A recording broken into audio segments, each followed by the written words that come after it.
Okay. ప్రభు అయిన యేసుక్రీస్తు నామమున 2026వ సంవత్సరమున జూమ్ మీటింగ్కి వచ్చినటువంటి పెద్దలందరికీ మరి నా హృదయపూర్వక వందనాలు తెలియజేస్తూ ఉన్నాను. ఈ సమయంలో పరిశుద్ధ గ్రంథంలో నుండి యోహాను సువార్త 3వ అధ్యాయం 1 నుంచి 6 వచనాలు చదువుకుందాం. యోహాను సువార్త 3వ అధ్యాయము 1 నుంచి 6 వచనాలు. యూదుల అధికారి అయిన నికోదేమను పరిసయ్యుడొకడుండెను. అతడు రాత్రియందు ఆయన యొద్దకు వచ్చి, బోధకుడా, నీవు దేవుని యొద్ద నుండి వచ్చిన బోధకుడవని మేమెరుగుదుము. దేవుడు అతనికి తోడై ఉంటేనే గాని నీవు చేయుచున్న సూచక్రియలను ఎవడునూ చేయలేడని ఆయనతో చెప్పెను. అందుకు యేసు అతనితో, ఒకడు క్రొత్తగా జన్మించితేనే కాని అతడు దేవుని రాజ్యమును చూడలేడని నీతో నిశ్చయముగా చెప్పుచున్నానెను. అందుకు నికోదేము, ముసలివాడైన మనుషుడు ఎలాగూ జన్మింపగలడు? రెండవ మారు తల్లి గర్భమందు ప్రవేశించి జన్మింపగలడా అని ఆయనను అడగగా, యేసు ఇట్లనెను, ఒకడు నీటి మూలముగాను ఆత్మ మూలముగాను జన్మించితేనే గాని దేవుని రాజ్యంలో ప్రవేశింపలేడని నీతో నిశ్చయముగా చెప్పుచున్నాను. శరీర మూలముగా జన్మించినది శరీరమును, ఆత్మ మూలముగా జన్మించినది ఆత్మనీయునై ఉన్నది. మీరు క్రొత్తగా జన్మింపవన్నని నేను నీతో చెప్పినందుకు ఆశ్చర్య పడవద్దు. ప్రభునందు ప్రియులారా,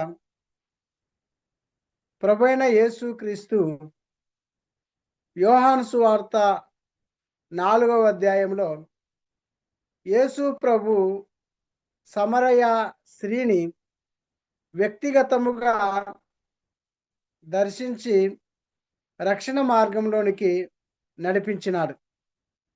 యోహాను 3వ అధ్యాయంలో నికోదేము తానే రాత్రివేళ ప్రభు యొద్దకు వచ్చెను. ఘోర పాపాత్మురాలైన సమరయ స్త్రీతో జీవ జలమును గురించి మాట్లాడి ఆమెకు జీవ జలమిచ్చి ఆమె దాహమును తీర్చినవాడుగా ఉన్నాడు. ఆమె జీవితాన్ని కూడా మార్చినవాడుగా ఉన్నాడు. ఇక్కడ మనం గమనిస్తే గొప్ప మతస్థుడైన నికోదేముకు మతముంది, మంచితనం ఉంది, ఆచారములు, ధర్మశాస్త్రము అన్నీ ఉన్నాయి. కానీ క్రొత్త జన్మ అనగా ఏమిటో అర్థం కాలేదు. క్రొత్త జన్మను గురించి ఆలోచన ఈ సమయంలో మనము చేద్దాం. క్రొత్త జన్మ, మారు మనసు, రక్షణ, ఈ 3 పదాలు వేరైనా అనుభవం మాత్రము ఒకటే. ఒకటి, నికోదేము అనగా గొప్పవాడు. నిజంగా నికోదేము చాలా చాలా గొప్పవాడు. అతడు పరిసయ్యుడు, అతడు యూదులకు అధికారి, అతడు యూదులకు బోధకుడు. రెండవదిగా చూస్తే నికోదేము పరిసయ్యుడు. ప్రభునందు ప్రియులారా, పరిసయ్యులు యూదా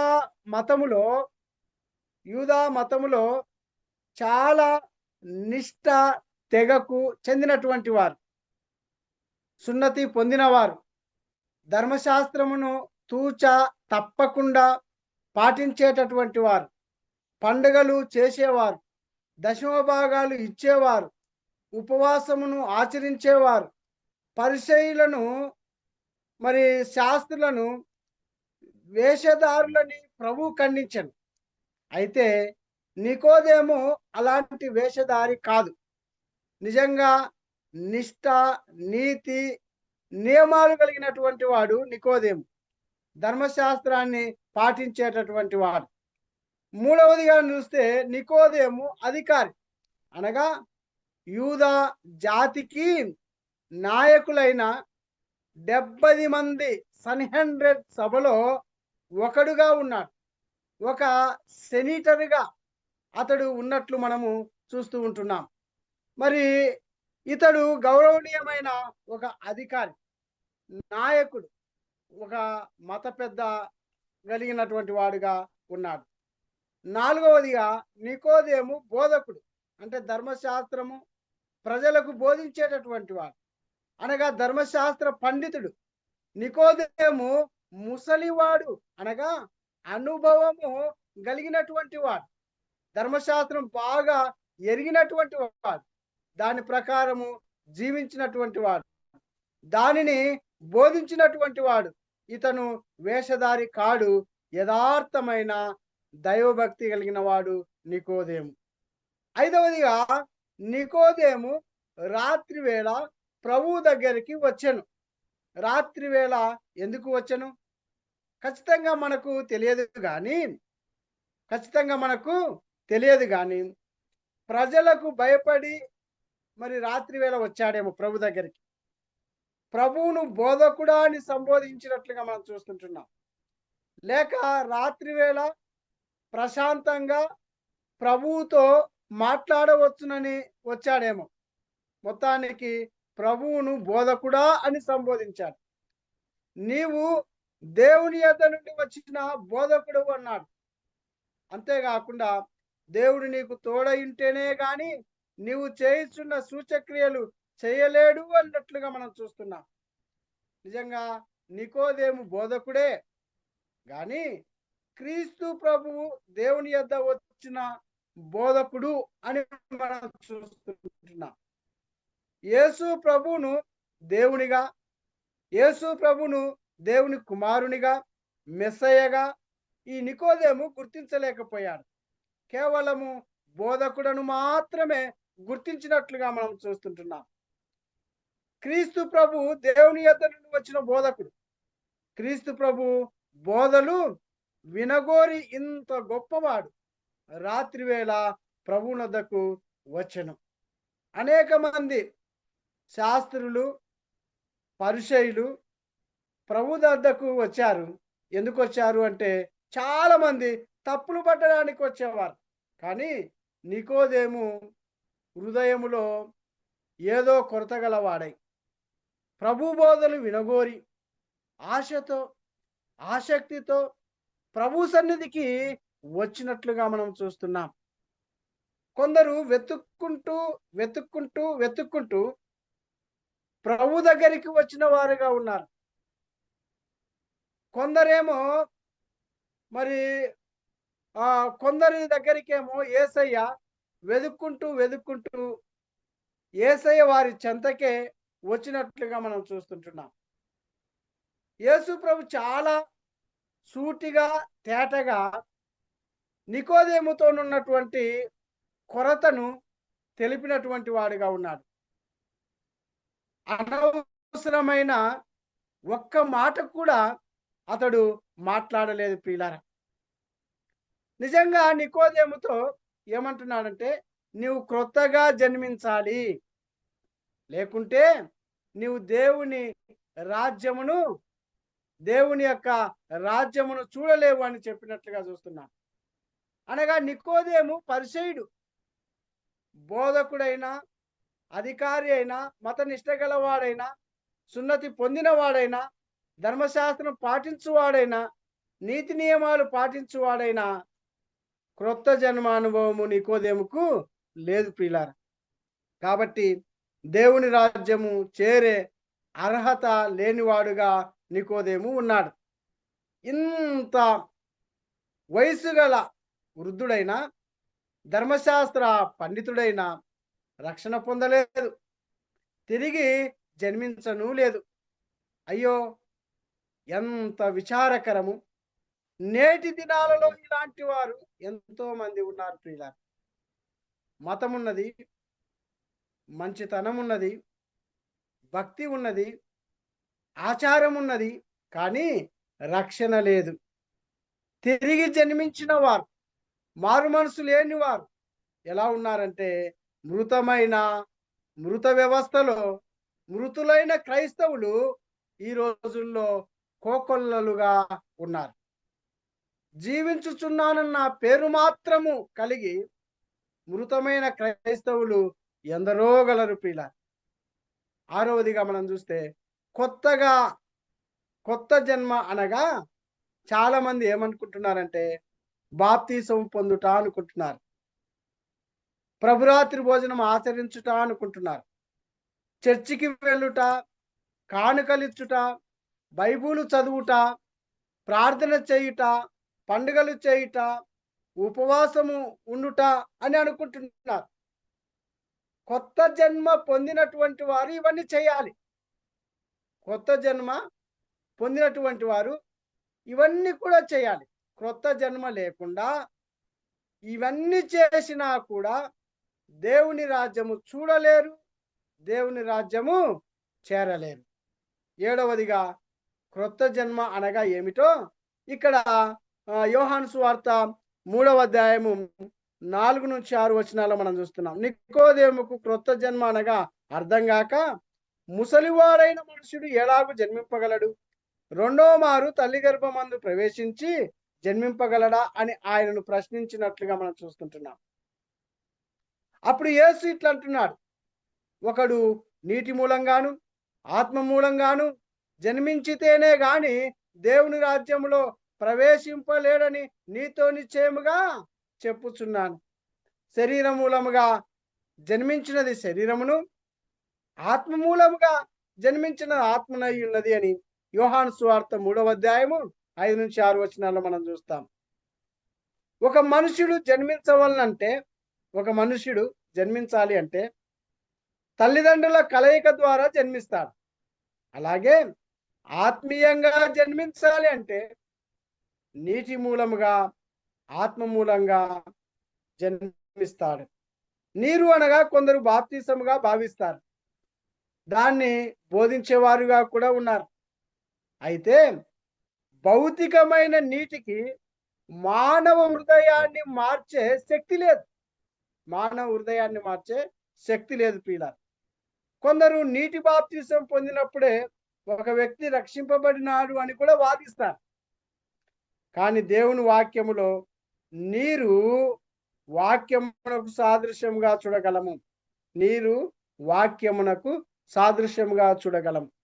అపోస్తులైనటువంటి పౌలు ఎఫెసీయులకు రాసినటువంటి పత్రిక 5వ అధ్యాయము 25 నుంచి 27 వచనాల్లో మనం చూస్తే అక్కడ వ్రాయబడింది, అటువలే క్రీస్తు కూడా సంఘమును ప్రేమించి అది కలంకమైనను మరి ముడత అయినను అట్టిది మరి ఏదైనను లేక పరిశుద్ధమైనది గాను నిర్దోషమైనది గాను మహిమగల సంఘము గాను ఆయన తన ఎదుట దానిని నిలవబెట్టుకొనవలెనని వాక్యముతో ఉదక స్నానము చేత దానిని పవిత్రపరిచి పరిశుద్ధపరచుటకై దానిని కొరకు తన్ను తాను అప్పగించుకొనెను అని అపోస్తలుడు పౌలు అంటారు. నీరు అనగా దేవుని వాక్యం ప్రియుల. దేవుని ఆత్మ ఒక మనుష్యుని హృదయంలో మరి దేవుని వాక్యం ద్వారా క్రియ జరిగినప్పుడు అద్భుతమైన మార్పు మనసులో కలుగుతూ ఉంది, లేక మనిషిలో కలుగుతూ ఉంది. అందుకే యాకోబు శిష్యుడైన యాకోబు అంటాడు, ఆయన తన్ను సృష్టించిన వాటిలో ప్రథమ ఫలముగా ఉండుటకు తన వాక్యం వలన తన సంకల్పం వలన కనెను అని అక్కడ వ్రాయబడింది. యాకోబు 1:18 వచనం, వాక్యం వలన మనలను తన సంకల్పం ప్రకారము కనెను అని అక్కడ వ్రాయబడింది. యాకోబు ఈ మాట చెప్తున్నాడు. ఇంకా యోహాను ఏమంటున్నా అంటే, మీరు క్షయబీజం నుండి కాక శాశ్వతమగు జీవము గల దేవుని వాక్యం మూలముగా అక్షయ బీజం నుండి పుట్టింపబడిన వారు అంటాడు యోహాను సువార్త 1వ అధ్యాయం 17వ వచనంలో. కాబట్టి మనము నీతిని అనుసరించి చేసిన క్రియ మూలముగా కాక కేవలము తన కనికరం అనగా ప్రభువైన యేసుక్రీస్తు యొక్క కనికరము చొప్పుననే పునర్సంబంధమైన స్నానము ద్వారాను పరిశుద్ధాత్మ మనకు నూతన స్వభావమును కలగజేయట ద్వారాను మనల్ని రక్షించను అని కూడా అపోస్తలుడైన పౌలు తీతుకు రాసినటువంటి పత్రికలో మనం చదువుతాం. ఇంకా దేవుని వాక్యంలో ఇలాగ ఎన్నో వ్రాయబడినాయి. నూతన హృదయాన్ని మీకు ఇచ్చేదను, నా ఆత్మను మీ యందుంచి నా కట్టలను అనుసరించు వారిని గాను, నా విధులను గైకొని వారి గాను మిమ్ములను చేసేదను అని కూడా మరి యెహెజ్కేలు గ్రంథంలో మనం చూస్తాం. కాబట్టి అందుకే యేసు ప్రభు ఏమంటున్నాడంటే ఆత్మ మూలముగా, నీటి మూలముగా అని చెప్తున్నాడు. ఇంకా అపోస్తలుడైన పౌలు ఒక ఘాటైన మాట మాట్లాడతాడు. ఆ మాట ఏంది అంటే, కాగా కాగా ఎవడైనను క్రీస్తునందున్న యెడల వాడు నూతన సృష్టి, పాతవి గతించెను, ఇదిగో కొత్తవి ఆయను అని కొరింథీయులకు రాసినటువంటి 2వ పత్రిక 5వ అధ్యాయము 17వ వచనములో మనం చూస్తాం. మరియు వాటి యందు మనము నడుచుకొనవలెనని దేవుడు ముందుగా సిద్ధపరిచినటువంటి సత్క్రియలు చేయుటకై మనం క్రీస్తు యేసునందు సృష్టింపబడిన వారమై ఆయన చేసిన పని అయి ఉన్నామని కూడా ఇంకొక చోట వ్రాయబడినది. ఇలాగా ప్రభునందు ప్రియులారా, మరి నీతియు యథార్థమైన భక్తియు గలవారై దేవుని పోలికగా సృష్టింపబడిన నవీన స్వభావమును ధరించుకొనవలెను అని అపోస్తలుడైన పౌలు ఘాటుగా ఎఫెసీయులకు రాసిన పత్రిక 4:24లో మనం చూస్తాం.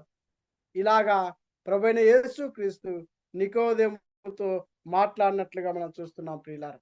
ఇక్కడ మనం గమనిస్తే మరి ఇంకా కింద మనం చదివితే మరి అరణ్యములో మోసే సర్పమును ఎత్తుట అనేది మనం చూస్తాం. అదే అధ్యాయం. అంటే ఇశ్రాయేలు పాపం చేయగా దేవుడు తీర్పుగా తాపకరమైన సర్పములను వారికి పంపినట్లుగా చూస్తాం. అవి కరవగా అనేకులు చనిపోయారు. అయితే దానికి విరుగుడుగా దేవుడే ఒక మార్గాన్ని ఏర్పాటు చేసినాడు. అనగా ఒక ఇత్తడి సర్పమును చేసి ఒక స్తంభం పైన నిలిపిన వాడుగా చూస్తాం. ఇత్తడి సర్పం నిదానించి చూసిన వాడు బ్రతికిన వాడుగా చూస్తాం. అనగా యేసు ప్రభును నమ్మాలి, యేసు ప్రభును చూడాలి.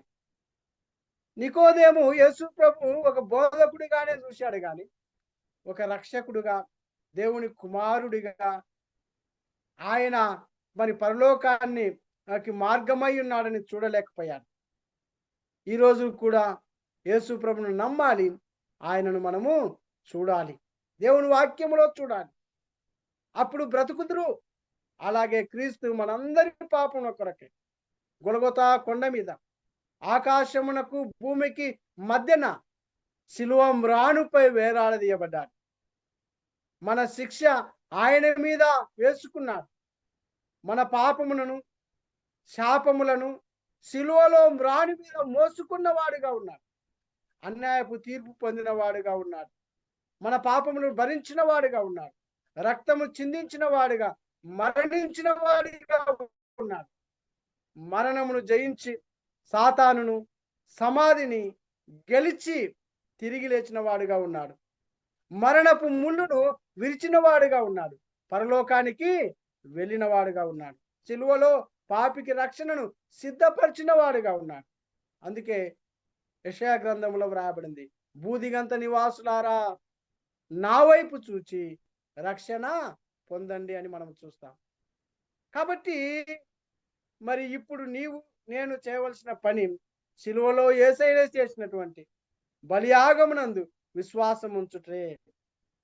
అంటే క్రీస్తును నమ్ముట ద్వారా మనకు నిత్య జీవం ఉంది, ఆత్మరక్షణ ఉన్నది, పాప క్షమాపణ ఉన్నది. ఉచితంగా ఇవన్నీ మనం పొందగలం. ఏమి ఇవ్వాల్సిన అవసరం లేదు. పరిశుద్ధాత్మ కార్యము నీలో జరుగుట ద్వారా పాపి అని గ్రహించి పాపమును ఒప్పుకొని సిలువలో నీకై మరణించిన యేసయ్యను నమ్ముకోవట ద్వారా నీలో ఏం జరుగుతుందంటే మార్పు జరుగుతుంది. నికోదేము ఈ విధంగా యేసు ప్రభువును నమ్మలేకపోయాడు. అందుకే అతడు ముసలివాడైనటువంటి వాడు ఎలాగూ జన్మింపగలడు అంటున్నాడు. ప్రభునందు ప్రియులారా, వాక్యం ద్వారా, పరిశుద్ధాత్మ ద్వారా పాపినని గ్రహించి పాపమును ఒప్పుకొని సిలువలో నీకే మరణించిన యేసును నమ్ముకోవడం ద్వారా నీలో మార్పు జరుగును. వాక్యం ద్వారా, పరిశుద్ధాత్మ ద్వారా తిరిగి మనము జన్మిస్తాము. క్రీస్తు జీవములో నీవు ప్రవేశించింది. మరి ప్రవేశించినప్పుడు చచ్చిన నీవు బ్రతుకుతావు. మరణములో నుండి జీవంలోనికి వస్తావు. దైవ స్వభావంలో పాలివాడవవుతావు. నూతన వ్యక్తిగా మారిపోతావు పిల్ల. ఇది నీ వలన కాదు గాని, ఎవరి వలన కాదు గాని, ఏ రీతిగా కాదు గాని, మనిషి హృదయములో, స్వభావంలో మార్పు రాదు గాని, ఇది ప్రభు వలనే, పరిశుద్ధాత్మ వలనే కలుగుతుంది. క్రొత్తగా జన్మించడం ద్వారా అంటే క్రియలలో, స్వభావములలో, మాటలలో, చూపులలో, తలంపులలో, ఆలోచనలో, సంబంధ సహవాసములో ఏం కలుగుతుంది? మార్పు కలుగుతూ ఉంది. పాపము చేయలేనటువంటి కొత్త స్వభావము కలుగుతూ ఉంది. కాబట్టి దేవుని పిల్లల్ని ప్రేమించే నూతన స్వభావము కలుగుతుంది ప్రియులారా. కాబట్టి నికోదేము అలాగూ చేయలేకపోయాడు. అయితే తరువాత నికోదేము యేసు ప్రభువుని నమ్ముకున్నాడు. నమ్ముకున్నప్పుడు నికోదేము యేసు తరపున మాట్లాడినట్లుగా కూడా యోహాను సువార్త 7వ అధ్యాయము 50 నుంచి 52 వచనాల్లో మనం చూస్తాం ప్రియులారా. ఈ భాగంలో నికోదేము ప్రభు పక్షంగా మాట్లాడిన వాడిగా ఉన్నాడు. ఇతడు ప్రభువును నమ్మకపోతే ప్రభువుని గురించి మాట్లాడలేడు. నీవు నేను ప్రభువుని గురించి మాట్లాడవలయును. నికోదేము సమాధి కార్యక్రమం దగ్గర కూడా ఉన్నాడు. సమాధి కార్యక్రమం దగ్గర మరి యేసు ప్రభు శిష్యులు ఒక్కరు కనపడరు. అరిమత్తయిన యేసేపు, నికోదేము మాత్రమే ఆ సమాధి కార్యక్రమం దగ్గర కనపడేటటువంటి వారిగా మనం చూస్తుంటున్నాం. నికోదేము అప్పుడు తనను తాను సంపూర్ణంగా సమర్పించాడు. తన జీవితాన్ని సమర్పించాడు. తన సర్వమును సమర్పించాడు. మతంలో నుండి మార్గంలోనికి వచ్చాడు. మరణంలో నుండి జీవంలోనికి వచ్చాడు. చీకటిలో నుండి వెలుగులోనికి వచ్చాడు. దేవుడి వాక్యాన్ని దీవించి ఆశీర్వదించునుగాక. అందరికీ నా హృదయపూర్వక వందనాలు.